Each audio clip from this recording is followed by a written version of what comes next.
Hey guys, it's Keith, and today we're taking a look at the Kenwood BT375U. We're also going to be talking about the BT378, and that is because they are almost identical, and we're going to get into that in a little bit. I've got this installed. It's a nice deck, and I want to go over some of the benefits and also some of the things that I didn't like about it, just to keep things real. So if you're new here, welcome. If you haven't subscribed, please consider subscribing to the channel, and it does help us out. So let's jump in. I see a lot of stereo videos and so-called reviews on YouTube. A lot of them just kind of reveal features, and they don't actually tell about any of the negatives. So I think it's only fair to do that.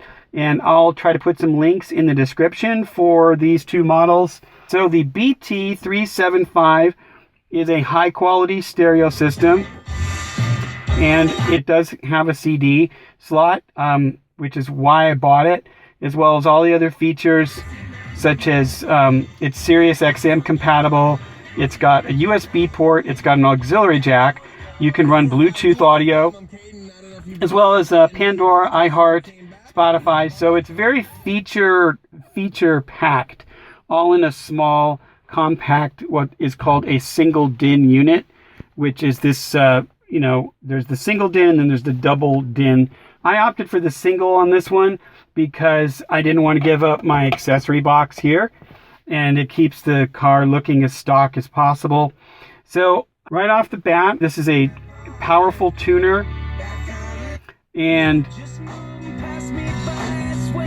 without question, this was pulling in distant radio stations that I couldn't get before with the stock unit. And it's a really nice sounding tuner.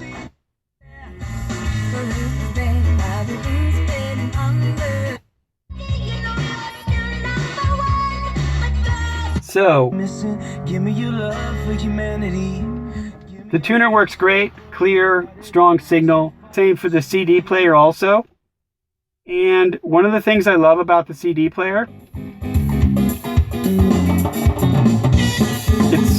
it's got a really nice fast rewind and fast forward. See that?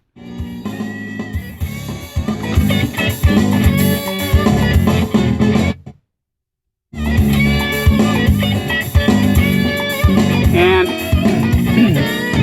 you might think that this is not a big deal, but if you've ever driven some cars, I rent a lot of cars, some of the stock stereos have such a slow, hideously slow fast forward and rewind that for me they're unusable. And so I was happy to see that Kenwood kept the nice fast rewind. And so the other good feature about this is there's a variety of colors. You can pick almost any color that you want. I picked this sort of iridescent green because it matches the instrument area. If I turn on the instruments, you would see up here, you can't because it's cut off, but the climate control is the same. Hang on a minute. The climate control is the same green color as this and the rest of the dash. So this color matches pretty good. You can see that. There's also a display dimmer. It's going to be kind of hard to tell during a day, but at night this dims down pretty nicely. The rest of the features that I really like about this is is every setting that you can imagine in here. Okay, everything from selecting your bass, your treble, preset EQs. So just about every setting you can imagine. Separate sub control, access to your smartphones, and you know, if you want to pair with Bluetooth. So there's plenty of audio customization issues, and that's what I liked about this unit. There is an amp hooked up to this already, but I found that it still sounded pretty decent even without an amp. It was, you know, it was enough to power the speakers to where I think most people would be okay, and only the true audiophiles and stereo nuts like me would really want the amp for the extra punch. The 3 RCA outs gives you the ability to run, you know, three outs basically means a front channel, a rear channel, and then 2 for the sub. So 6 total, 3 pairs, and not all stereos have that. So that was a feature I wanted, and I'm glad that I have it because I have all the RCA cables run, including one for the sub which I may add a subwoofer at some point. The access for your smartphone, if you want to hook your phone and make calls, separate dedicated buttons here for phone and for Bluetooth. And then the main difference between this and the BT378, the 378 adds Alexa, and you get an Alexa button here. You put that on your smartphone, and then you can control this through voice commands. So I'm not really into that, and I don't want Alexa in my car. I'm not knocking it if that's your thing. I just, Google is listening to me enough all the time. I don't need Alexa listening to me in my car and in my home.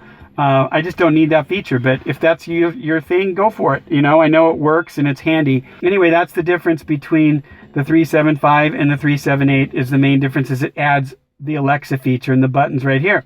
So you have that convenience. By the way, before I forget, there is a detachable face on this one for theft deterrence. There's a lot of different colors you can assign in different zones. Now let's talk about some of the negatives and the things that I didn't like about this stereo. Right off the bat, I had issues with the tiny buttons. It's funny because the buttons that they made so big are the ones I'm probably not going to use very much, which is the telephone.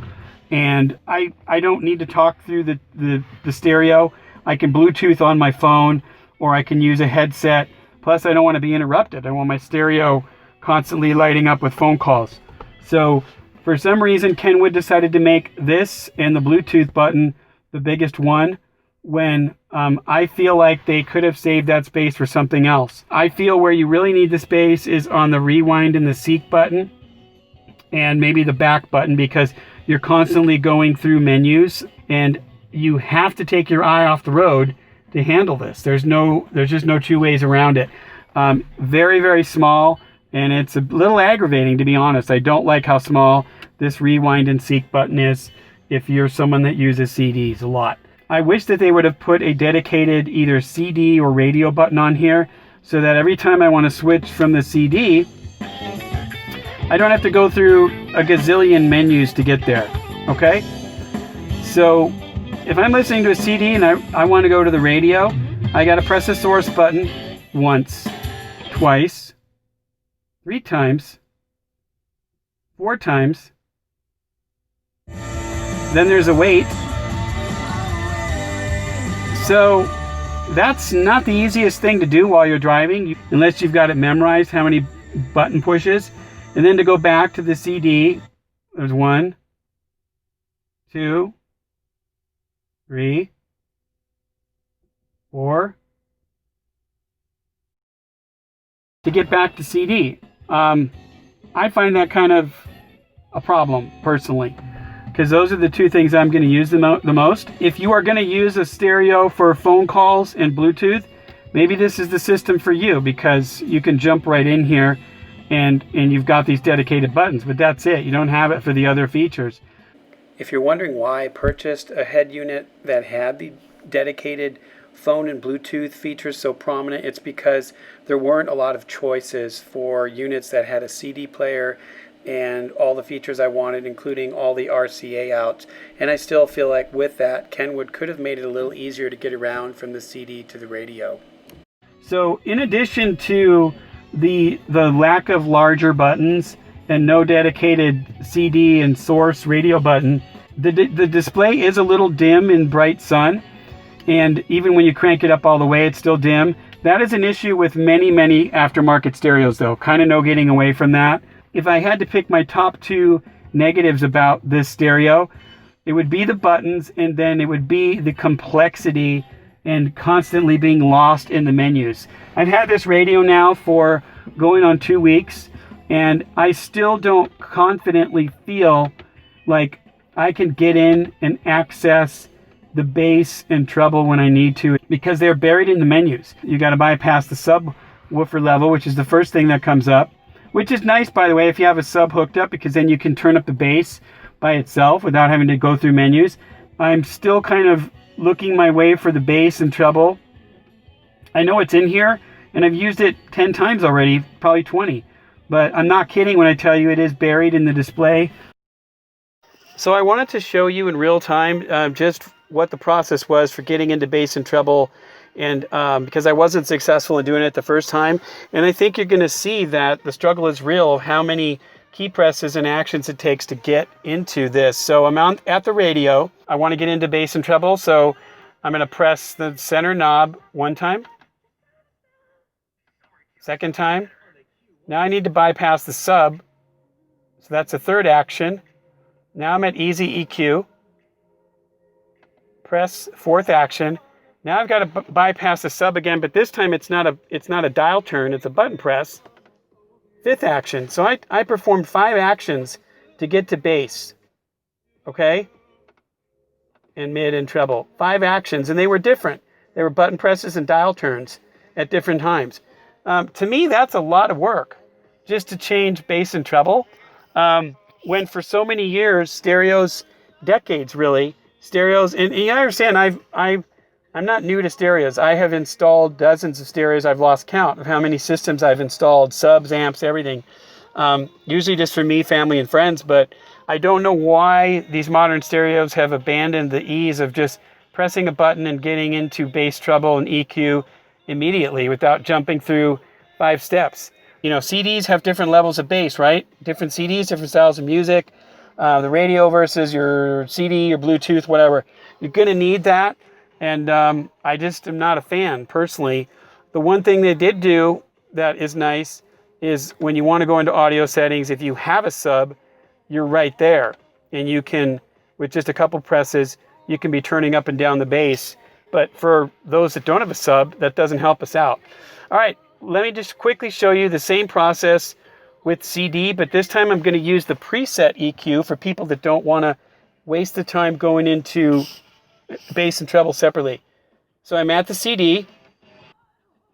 I'm going to press 1 time, 2 times, bypass the sub again, 3 actions.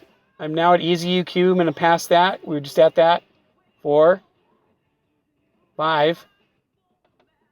So 6 actions. And now I'm in the EQ. This one's user EQ. You can modify it, I believe. Natural, rock, pop, easy listening, top 40. So these are just presets, and all they are is different levels of bass and treble so that you can select. That's a little easier to do while you're driving. I'm glad that's there. But again, still not, I don't think it's convenient. It's just being able to quickly get into bass and treble. So, but it is what it is. Lots of features, still a great stereo, and let's move on. There is a graphic equalizer included, which is very nice. It's very responsive and sounds just as good as a separate, one with the little levers. Again, it's more of the same with buried in the menu and hard to sort of do while you're driving. But if you wanted to mess with this before you got on the road and tailor your sound, you certainly can. It sounds great, and it is nice that Kenwood put this feature in. By the way, let me just show you it does put the names of the artists and the songs up on the screen. It does that with the CD too. So you can hit display and it'll start to scroll. It shows the radio station and the artist. Anyway, so Matt Maher. And you can do some customizations with how it scrolls. So the bottom line, guys, here, this is a great stereo. There's no question about it. It's got every feature you could almost want. You can't complain because they're trying to put all modern technology in the same size and shape that has been around in cars for 30 or 40 years. So in a way, it's not really the fault of the manufacturer. They're trying to put all these features in with limited space, but it is complicated. I feel lost in the menus on this device, and I would like to see some dedicated buttons for a CD or radio instead of the phone and Bluetooth, because I feel like those are the features I'm not going to use as much. If you can handle all the settings and the navigation, and you are okay with the single DIN size and the endless menus, this is actually a nice sounding stereo, and it's full of features and it looks good. Okay, so that's my bottom line on it. If you can't handle that, then you should consider the double DIN model, because many of the double DINs have all these features, and then they have a dedicated radio button, a dedicated CD, Bluetooth, and it's easier to jump in and adjust EQs. So it's a nice unit for sure, and if you have any questions, please post them in comments. I'll speak to you then, and do consider subscribing, and we'll see you in the next video, guys. Thanks.